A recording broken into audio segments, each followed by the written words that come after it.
The tale of a fountain of youth is as old as time itself. In the 5th century BC, the Greek writer Herodotus describes a magic fountain amongst the Macrobian peoples of Africa. Bathing in it would turn their skin glossy and sleek, and it was said to be the cause of their exceptional longevity. It appears in a romance of Alexander the Great, in which he must cross a land of darkness to reach this vital spring. It appears too among the Native Americans of the Caribbean, who spoke of a fountain of eternal youth on the Isle of Bimini. It was said to wash away the wrinkled skin and gray hair of the elderly, and turn them young again. Juan Ponce De León is known for many things. Commander in Hispaniola, founder of Puerto Rico, and discoverer of Florida. But above all, he is remembered for his quest to find this eternal fountain. This is the story of Juan Ponce De León, and his search for the Fountain of Youth. Juan Ponce de León was born in 1474 in the village of Santervas de Campos. His father was likely Pedro Ponce de León, the Lord of Villa Garcia, and his mother Dona Leonor de Figueroa, the daughter of the Lord of Salvaleon. But despite his noble lineage, Ponce de León would receive no great inheritance. His family's estate was to be passed on to their eldest son. Ponce de León would need to make his own way in the world, and would soon join the service of his uncle, Don Pedro Núñez de Guzmán, the knight commander of the Order of Calatrava, and begin his training as a page and squire. Here he would become familiar with the art of war, acquainting himself with a variety of weapons, experience that would serve him greatly in his coming adventures. In 1487, the married monarchs of Spain's two great kingdoms, Isabella I of Castile and Ferdinand II of Aragon, would declare war on the Emirate of Granada, the final holdout of Muslims on the Iberian Peninsula. Ponce de León would join the ensuing war, and on January 2, 1492, the city of Granada surrendered. The triumphant monarchs of Spain paraded through its streets. This was the final battle of the Reconquista, a struggle lasting more than 750 years between the Christian Iberians and the Muslims. Finally freed of this centuries-long struggle, the royal houses of Spain could now turn their attention towards the wider world, and perhaps as they rode by the cheering crowd, they would see the man who would serve this end far better than any could have imagined. In the crowd that day was a man named Christopher Columbus, and in that very same year he would discover the New World. His previous attempts to appeal to the king and queen to sponsor his journey had failed. They were much too distracted by their ongoing war. Having finally concluded, Columbus would once again approach the monarchs, and still riding the high of their great victory, they would agree. Thus, in 1492, Columbus would become known as the first European to officially discover America. He would return to the Kingdom of Castile the following year, bringing back with him tales of this new world. His stories of a tropical paradise teeming with gold, spices, and precious stones spread throughout Europe, enthralling its adventurous youths no less than the Spanish monarchs themselves, eager to get their hands on these riches. And so just 6 months later, a second, much larger voyage would be launched. Columbus would lead a fleet of 17 ships and more than 1,000 passengers. Soldiers, craftsmen, merchants, farmers, and priests would all join the expedition, as well as the tools, seeds, and livestock necessary to establish a permanent colony in the New World. The end of the war had put Ponce de León out of a job, and this was the perfect opportunity. With the assistance of a wealthy relative, he would join a group of 200 gentlemen volunteers making the voyage, the sons of lesser aristocrats who, just like Ponce de León himself, would need to make their own way in the world, and saw this expedition as their chance to seize their fame and fortune.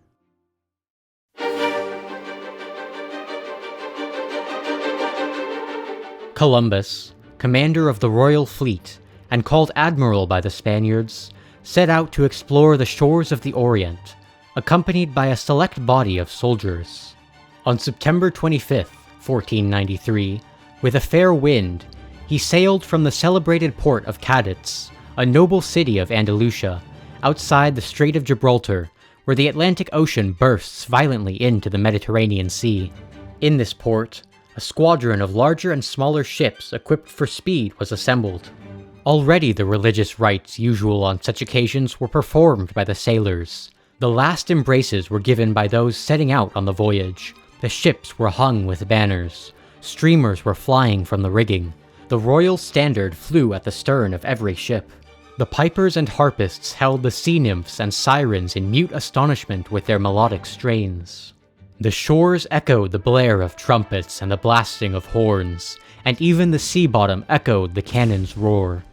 When Aurora, resplendent with her bright trappings, ushered in the next morning, they sailed with gentle breezes for the Canaries. After making a brief stop at the Canary Islands to stock up on supplies and perform any last-minute repairs, Columbus's fleet would wave the shore goodbye. They were to spend the next month on the open ocean. Accounts of this journey do not speak of it favorably. We hear of infestations of rats and roaches on its ships, meals of weevil-covered biscuits and stringy beef, and bouts of sickness that proliferated in these cramped quarters. These weary men must have been overcome with joy when, on Sunday, November the 3rd, they would hear the cry of land just after dawn. On the morning of the aforesaid Sunday, we saw lying before us an island, and soon on the right hand another appeared. The first was high and mountainous, on the side nearest to us, the other flat and very thickly wooded.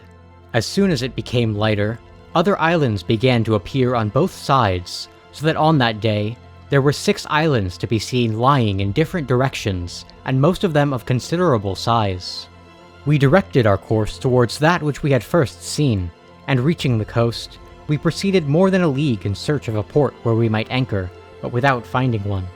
All that part of the island which met our view appeared mountainous, very beautiful, and green even up to the water, which was delightful to see, for at that season, there is scarcely anything green in our own country. When we found that there was no harbor there, the admiral decided that we should go to the other island, which appeared on the right, and which was at 4 or 5 leagues distance. There, the admiral, accompanied by a great number of men, landed with the royal banner in his hands, and took formal possession on behalf of their majesties. This island was filled with an astonishingly thick growth of wood.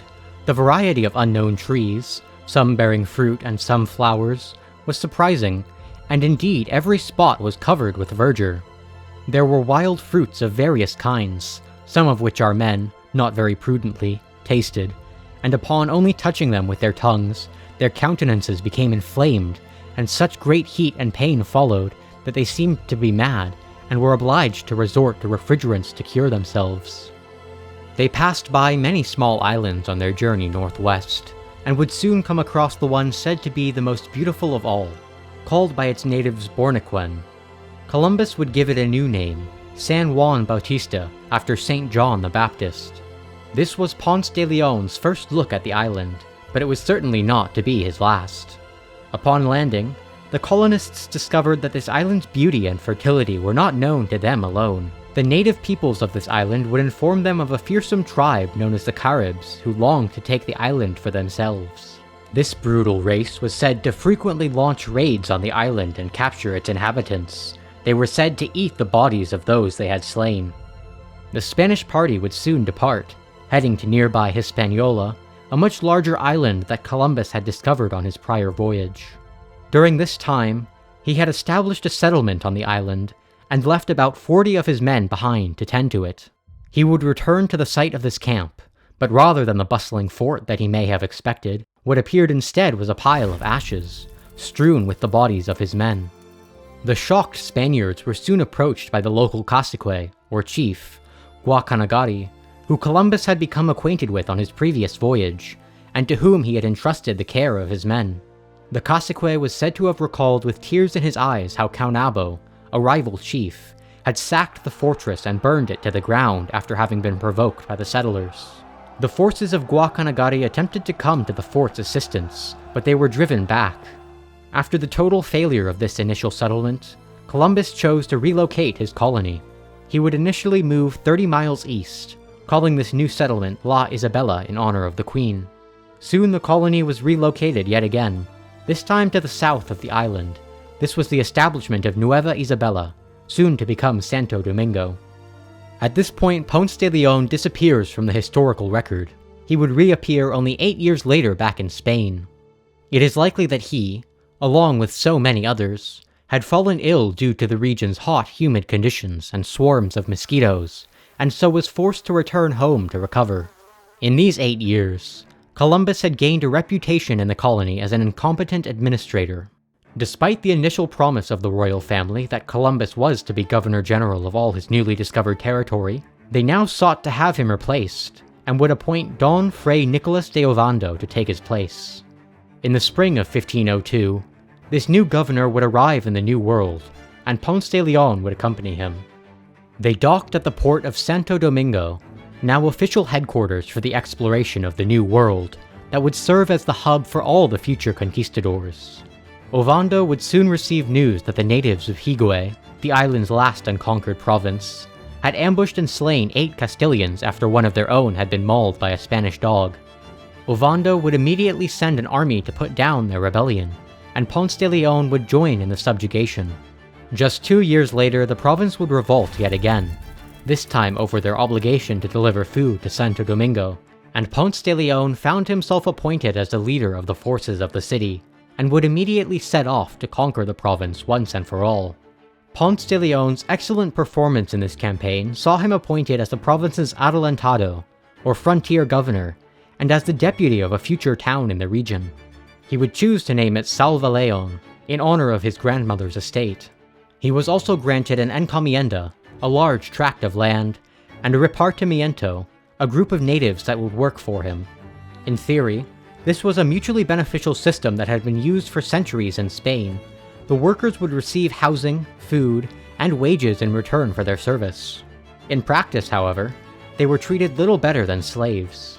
Certain historians claim that Ponce de León was much more forgiving to his workers than many of his contemporaries, but others call this claim into question.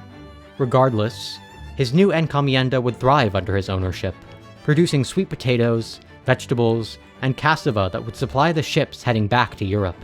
He would soon marry a Spanish woman, Leonor, who would bear him 3 daughters and a son.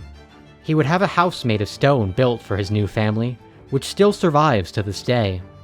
But he was not long for this settled life, and would soon chance upon the perfect opportunity to begin a new adventure.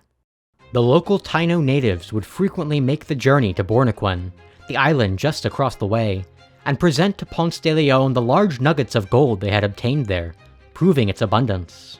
In 1506, Ponce de León would visit the governor Ovando and request permission to launch an expedition. The governor would authorize the journey, but it was to be kept under wraps. With the death of Queen Isabella in 1504, the Kingdom of Castile was passed down to her daughter, Joanna the Mad. Many saw her as being too unstable to rule, and Ovando did not intend to risk her involvement in this important matter, and so instructed Ponce de León to keep this voyage a secret until the situation was stabilized. This clandestine expedition soon began, and Ponce de León would depart with a crew of 200 men, docking in the same place as Columbus 13 years prior. Upon arrival, they would meet with a group of the local Taino, who informed them of a harbor on the island's northwestern coast that could serve as an excellent base of operations, as well as verifying the stories of the island's natural riches. A scouting party led by Ponce's cousin confirmed their story, bringing back large nuggets of gold they had collected on their trek to the harbor. Ponce de León would make the journey himself. Upon reaching the port, he would establish the settlement of Capara. In the early months of the following year, he returned to the governor to report on the success of the journey, and not long after, the regency of Joanna was taken over by her father, Ferdinand II. Thus, in 1508, the king approved an official expedition, and Ponce would make his return to the island of San Juan. He would first meet with the island's supreme cacique, Aguebana, and strike a deal.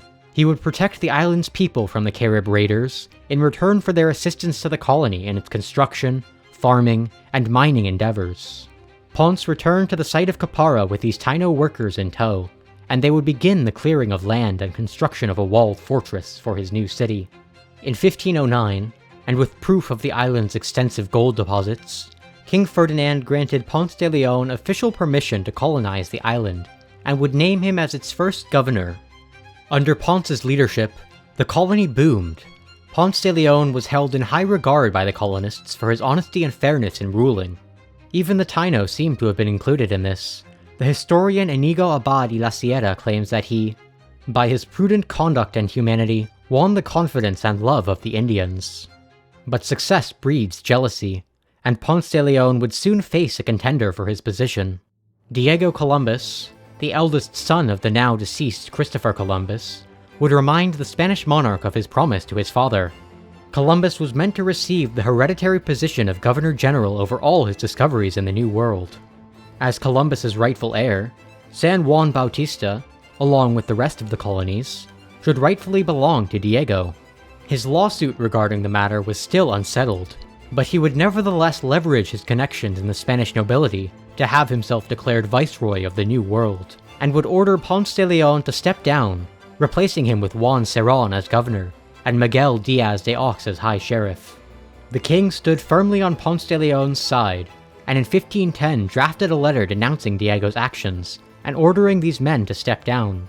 When they refused, they were shipped back to Castile in irons.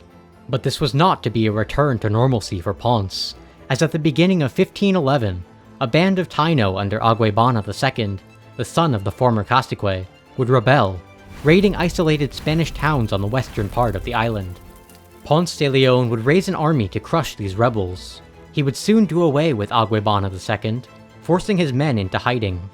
During the campaign, a particular dog belonging to Ponce de León would make a name for itself. It was known as Becarillo, or Little Bull. It was said to have been so skilled as to have the worth of 50 soldiers, and would receive for its work a soldier's rations and pay.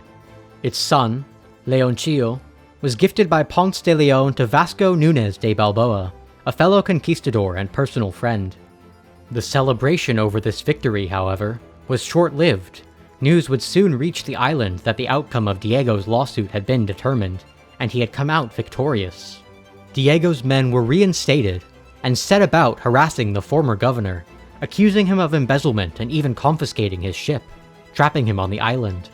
The king attempted to come to Ponce de León's assistance, but San Juan Bautista was now firmly in Diego's grasp. There was no future for Ponce de León here. The only way to return to his former glory would be to leave Diego's domain, and found a new colony in territory yet to be discovered. Ever since the establishment of Spanish colonies in Hispaniola, they had heard tales from its native peoples of an enigmatic land to the north, the Isle of Bimini, from which they claimed sprung a fountain of youth, a spring of running water of such marvelous virtue that the water thereof being drunk makes old men young again. This mysterious island had still yet to be located, and Ponce de León would soon draft a proposal to the king requesting permission for its discovery and conquest. He was certainly not alone in his interest, as the brother of Columbus, Bartholomew, would submit a similar request. But Ponce de León's friendship with the king won out, and he would be the one to win the contract. If the land was found, the king would grant him governorship of its territory for life, and he would receive 1/10 of its profit for the next 10 years. And so, in the spring of 1513, Ponce de León would undertake his greatest journey.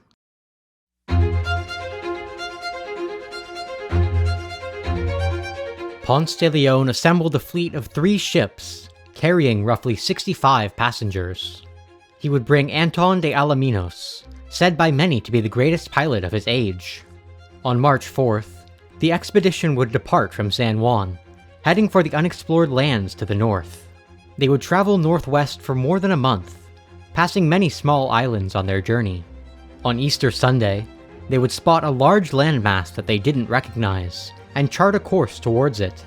They made landfall on the morning of April 3rd. This supposed island was claimed in the name of King Ferdinand, and named by Ponce de León, La Florida, in honor of the Easter season known to the Spanish as the Pascua de Flores, the Passover of Flowers. They would spend a few days venturing into its forests, noting the cool groves of trees and abundance of crystal blue springs, although none of these would prove to be the rumored fountain of youth. They returned to the ship and headed briefly north before turning south, where they would make perhaps the most important discovery of the voyage. The next day, all 3 ships withdrawing from the edge of the sea, they saw a current in which, although they had a strong wind, they could not move forward, but rather backward, and it seemed that they were traveling well, and in the end they found out that the current was such that it was stronger than the wind. The two ships that found themselves closer to land anchored, but the current was so strong that it made the cables quiver, and the third ship, which was a brigantine that found itself farther out to sea, must not have found the bottom, or did not recognize the current, and it was drawn away from land, and it was lost to sight on a clear day, and with fair weather. What they had discovered would come to be known as the Gulf Stream, and would prove vital in the Spanish efforts in colonization. Moving at speeds of up to 5 miles per hour, the current would act almost as a highway, transporting Spanish ships overloaded with the riches of the Aztecs and Incas on an express route back to Spain. Ponce de León docked nearby, where he would come across a group of natives who attempted to steal their boat and weapons. He tried to avoid an altercation, but one of the men hit a Spanish soldier on the head with a club, knocking him unconscious. The natives would wound 2 more Spanish soldiers in the fight, while receiving no real damage themselves. Ponce de León was focused on retreating. After having successfully done so, he would continue his journey south. On the way, he would pass a group of islands which from a distance were said to resemble a group of men drowning, which he would name Los Mártires, the Martyrs. From this point, the ships would circle around the peninsula and travel up its eastern coast, soon coming to a bay containing a few small islands. Ponce de León would anchor at one to replenish water and gather firewood, and to make repairs to his ships. Whilst he was doing so, a group of natives appeared on canoes, and attempted to steal the ships by pulling on their anchor cables. The Spanish sent a rowboat after them, managing to capture 4 of their women, and smashing 2 of their canoes. The natives would soon reappear, but this time content just to trade. They informed Ponce de León that their chief, Carlos, similarly wished to trade with them, and had amassed a large stockpile of gold. While waiting for his arrival, a group of 20 canoes would launch an attack on the Spanish, and attempt to sever the anchor cables to take away the ships. The Spanish countered, forcing the natives to abandon their canoes and flee. Ponce de León sent 2 of his men to the chief, informing him that although 1 Castilian had been killed in this battle, he was still willing to make peace. The next morning, the chieftain's envoy returned, telling Ponce that the chieftain had agreed to the truce, and would soon come to barter with them. But rather than the wealthy chief, the Spanish were instead met with 80 shielded canoes, each full of warriors. This must have been all the troops that the tribe could muster, but to their horror their primitive bows were too weak for their arrows to reach the Spanish troops. They were crushed by the far superior guns and crossbows of the Spanish, and forced to retreat by nightfall. Ponce de León would take this great battle to mark the end of his voyage, and would return to the island for a final time to stock up on water, now dubbed Slaughter Island, before turning his ships back towards Hispanola. On the journey home, the Spanish would stop for rations on an island they named Tortuga, as their meal consisted of 160 sea turtles, 14 seals of a now extinct species, and more than 5,000 seabirds. They continued south towards the Bahamas, once again searching for the rumored Isle of Bimini. Here they would encounter the pilot Diego Miruelo, who claimed to have arrived here by accident, but was suspected by Ponce to have been sent by Diego Columbus to spy on his activities. The man's ship was lost in a storm, and so Ponce de León was forced to bring Diego and his crew on board his own. Ponce felt it unwise to continue his search for Bimini in the presence of this potential spy, and would hand the task to the expert pilot Anton de Alaminos while he returned with Diego to San Juan. Anton would return a few months later bearing news. He had indeed found the Isle of Bimini, noting its many lakes and trees, but unfortunately there was no sign of the mystical Fountain of Youth. Ponce de León soon brought the news of his successful voyage to the king in person, presenting him with 5,000 gold pesos from the mines in San Juan. Ferdinand II would reward him with knighthood and a coat of arms, privileges not yet bestowed on any other conquistador. He also received permission to launch a second voyage, this time with the objective of establishing a successful colony in La Florida. Ponce de León was to be appointed governor and chief justice of this new land. Unfortunately, it would be another 7 years before this expedition could be carried out. On Ponce de León's return to Capara, he found that the city had been raided by the Caribs in his absence. They had burned it to the ground, with Ponce's wife and children only barely escaping with their lives. He would spend the next few months leading an armada against them. After this disaster, the Spanish settlement was to be relocated to the peninsula by the ocean, and would receive the name Puerto Rico, Rich Port. Ponce de León opposed the move, citing the location's lack of water and poor soil, but his opinion held little sway anymore, and was outvoted 8-1. The name of this new city, Puerto Rico, would later come to refer to the island itself, while the island's name, San Juan, would become the name of the new city. There is some speculation that in 1516 Ponce de León would make an expedition to Central America, although this claim is disputed. If it were true, he would have discovered the Yucatan Peninsula, as well as the site of San Juan de Ulúa, later to become Veracruz. We know for certain that in this year he would be forced to return to Spain after the death of Ferdinand II. He needed to ensure that Carlos I, the new king, would respect his grandfather's agreement. 1519 would be a tragic year for Ponce de León, as both his friend Vasco Núñez de Balboa and his wife Leonor would pass away. This caused further delays, and his competitors were starting to grow restless. Alonso Alvarez de Pineda had visited La Florida in his absence, determining that it was indeed a peninsula rather than an island as Ponce de León had believed. Before this potential rival could encroach on his territory any further, Ponce de León would need to act, and in 1521, he would finally begin his second and final voyage.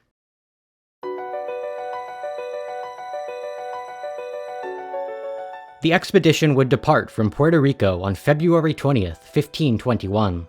This time, Ponce de León would bring more than 100 people with him, along with numerous seeds and livestock. He planned to establish a permanent settlement. Much less is known about this second expedition. Spanish historians of the time were far more interested in the adventures of Cortés in Mexico. Ponce de León would reach the eastern coast of Florida around mid-March, setting up camp near an inlet. This new settlement would last just a few months before finding itself engulfed in a fierce battle. And so the new arrivals disembarked into the country so desired by them, but a great number of Floridos gave warning they were ready to fight. Confident in his own belief that things were not as bad as they appeared to be, Juan Ponce de León showed great courage and put our people into formation. With no fear for the twists and turns of fate, the Spaniards rushed into the encounter, but those who had made the bravest promises to place themselves in the front and center fled into the seas that surrounded them, for with the Indians charging quickly, the cries and deeds of Ponce de León did not, over there, profit him at all, because he could see on both sides of him a great number of his people falling, and the survivors fleeing to escape. Despite the plan that he had set in place, and being himself mortally wounded, with a muscle pierced entirely through, Ponce realized it would be lunacy not little by little to bid retreat.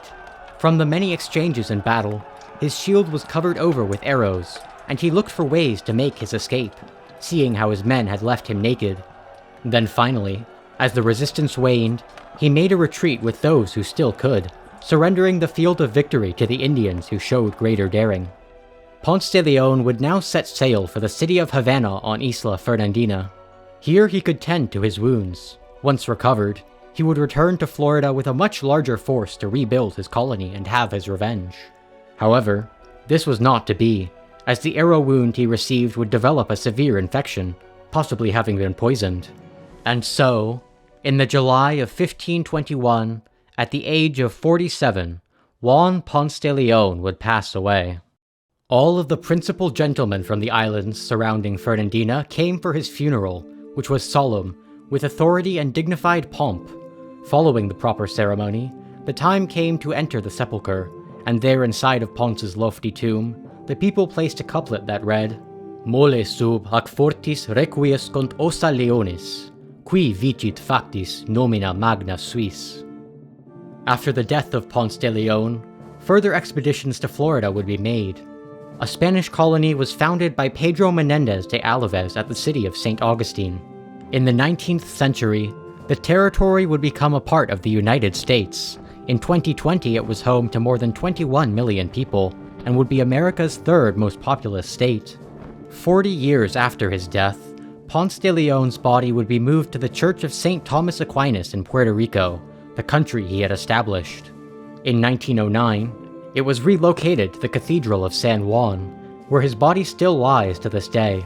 His tomb is inscribed with the following: Juan Ponce de León, whose gallant deeds were evidence of his noble and pure lineage, soldier in Granada, captain in Hispanola, conqueror and governor of San Juan del Bornican, discoverer and first governor of Florida, valiant military man, skillful leader, loyal subject, honest administrator, loving father, and industrious and consistent colonist. Under this inscription, the Latin couplet remains intact. Beneath this stone lie the bones of a valiant lion, whose deeds surpass the greatness of his name. If you enjoyed this video, consider leaving a like, and subscribe to see my future content.